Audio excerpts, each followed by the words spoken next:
Good afternoon, my name is Rick Whittaker. I'm the CEO and co-founder of AirShare Incorporated, which develops an end-to-end counter-drone solution.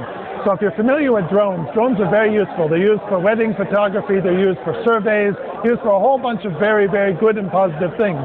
However, some people use drones in bad ways. For instance, in the Middle East right now, drones are being used to drop bombs on Allied troops. Drones are flying in airport areas, causing dangers to airplanes.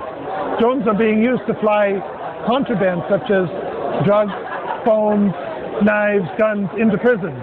So drones being used in a bad way is becoming a very, very big problem. And currently there's no end-to-end solution to solve that problem. AirShare has created a counter-drone missile system which detects, tracks, and mitigates drones when they're flying where they shouldn't be. And it does that in a very friendly way. If you can imagine a missile, such as this one here, being friendly.